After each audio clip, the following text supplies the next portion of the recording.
నమో నారాయణాయ నమః. శ్రీకృష్ణ మాధవ మధు. ధర్మాన్ని రక్షించడం అనేది మా యొక్క పని. అట్లనే మేము చేతగాలని అనుకోవద్దండి. మేము ఈ శత్రువులు ఎదిరించలేని వాళ్ళము, లేదంటే ఏదో భయంతో వద్దంటున్నామని అనుకోవద్దండి. అలా అనుకోకూడదు. మీరు ఎవరు కూడా పరమాత్మని అయ్యా మీ శక్తి మాకు తెలుసు, అందుకనే మేము రాజుగా ఉంటామంటున్నామంటే అది కదా. కనుక మా శక్తులు మాకు తెలుసు, ఏం చేయాలనో మాకు తెలుసు. మీరు చెబుతున్నది మా మీద వాత్సల్యంతో, మా మీద ప్రేమతో చెబుతున్నారు. కానీ యాదవులకు చక్రవర్తి అయ్యే అవకాశం లేదు, శాపం వల్ల, యయాతి శాపం వల్ల. అంటే వెంటనే శిష్యుడు, గురువుగారు ఎవరా యయాతి, ఏమిటా కథ నాయన, తర్వాత చెప్పుకుందాం. ఇప్పుడు పరమాత్ముడు ఏం చెప్తున్నాడో వినండి. ఎటువంటి ధర్మాన్ని చెప్తున్నాడో చూడండి. మీరు మా తల్లి యొక్క తండ్రి అంటే కంసుడికి కూడా తండ్రి. ఎవరు? ఉగ్రసేనుడు. ఉగ్రసేనుడు కంసుడికి తండ్రి, ఈ యొక్క దేవకి మాతకు కూడా తండ్రి. కానీ వాడి కాంక్షతో తండ్రిని కూడా పక్కకు నెట్టేసి బంధించేశాడు ఈ కంసుడు. కనుక ఉగ్రసేన తాతని అంటే మీ మాతామహుడు కనుక అతను తీసుకొని వచ్చాడు. అతనికి నమస్కరించి, అయ్యా మీరు రాజ్యభారం వహించండి, ఎందుకంటే మీరు యాదవ వంశానికి ఇలా చెంది ఉన్నా మీరు ఆ రాక్షస వంశానికి సంబంధించిన ఇంకొక తెగకు చెందినవారు కనుక మీకు అర్హత ఉంది.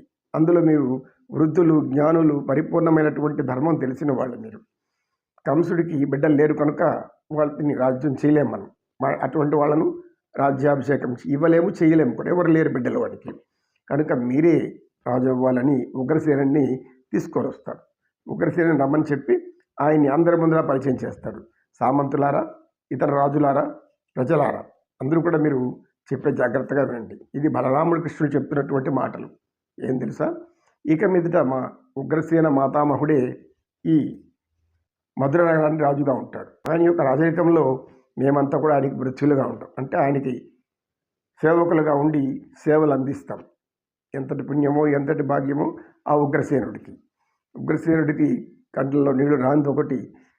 ఏమి ఆశ్చర్యం అని అంటే అంత ఆశ్చర్యం. పరమాత్మను ధ్యానించి కొలిచేటటువంటి పూజనీయుడు శ్రీమన్నారాయణుడు కృష్ణుడిగా వచ్చి ఈ నన్ను రాజును చేయమంటున్నాడు, రాజ్యాభిషేకం చేస్తానంటున్నాడు. నాకు ఇది పరమానందంగా ఉంది, పరమ ప్రీతికరంగా ఉంది అని లోపల ఉప్పొంగిపోతున్నాడు. కనుక అది పిలిపించి కూర్చోబెట్టాడు, సభలో కూర్చోబెట్టారు. వెంటనే వాయుదేవుణ్ణి శ్రీకృష్ణ పరమాత్మ ఆహ్వానించాడు. వాయుదేవ రా అన్నాడు. వెంటనే వాయుదేవుడు వేగంగా వచ్చేసాడు. ప్రభు చెప్పు అన్నాడు. అందరికీ ఆశ్చర్యంగా. వాయుదేవుడు కృష్ణుడు రమ్మంటే రావడం ఏంది, వాయుదేవుడు వచ్చి నమస్కరించడం ఏంది అని అంటే అమాయకులు తెలియని వాళ్ళు, అజ్ఞానులు ఉంటారు కదా. పరమాత్ముడు ఎవరో తెలియని వాళ్ళు ఏం చేస్తారు, ఈయన శక్తి సామర్థ్యాలు వాళ్ళకి తెలియదు. అసలు ఈయన ఏమిటో అనేది కూడా వాళ్ళకి తెలియదు. ఈయన ధర్మానికి రూపం అనేది కూడా వాళ్ళకి అర్థం కాదు.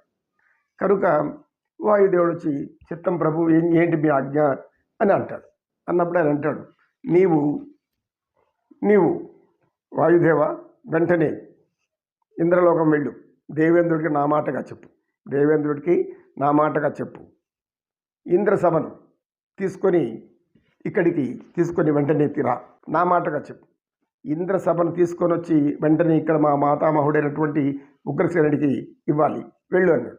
వాయుదేవుడు అంటే ఏమి, ఆయన పవన ప్రతాపవంతుడు. అంటే మీ వాయు సర్వ సృష్టికి ప్రాణం ఆయనే. ఈ యొక్క రకాల జీవరాశులకు పరమాత్మకి మొక్కేసేసి ఆయన అందరూ కూడా ఆశ్చర్యంతో చూస్తున్నారు. వాయుదేవుడు వాయు వేగంతో పొగని ఎట్లా పోతాడు, ఆయన వేగంగా పరిగెత్తాడు. వాయు వేగంతో ఈ క్షణంలో కదిలాడు. మరో క్షణంలో ఇంద్రలోకంలో ఉన్నాడు. ఇంద్రలోకంలో దిగాడు. దేవేంద్ర అన్నాడు, ఏమిటి వాయుదేవ, ఏం విశేషము, ఏం చెప్పు అని అంటాడు. శ్రీకృష్ణ పరమాత్మ పంపించాడు. అయ్యో పరమాత్మ పంపించాడా, ఏం చెప్పు, ఏం కావాలి, ఎందుకు?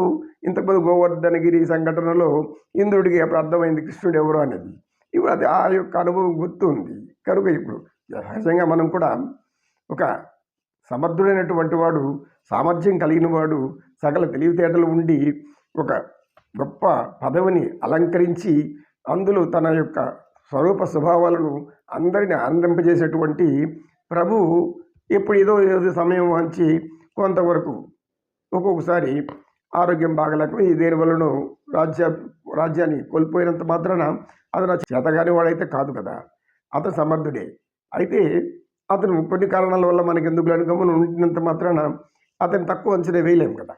ఇక్కడ ఇంద్రుడు అదే భయపడ్డాడు. ఇప్పుడు నాయన పంపించింది శ్రీకృష్ణుడు, ఏమాత్రం ఆలస్యం చేయకూడదు అనేసి వెంటనే ఆ సింహాసనాన్ని ఇచ్చేసాడు. ఇంద్రసభ అంటే ఏమంటే సింహాసనం పేరు అది. ఆ సింహాసనాన్ని వెంటనే ఇచ్చేశాడు. వాయు వేగంతో మళ్ళీ ఆ సింహాసనం తీసుకొని వచ్చి ఆ యొక్క సభలో ప్రవేశపెట్టాడు.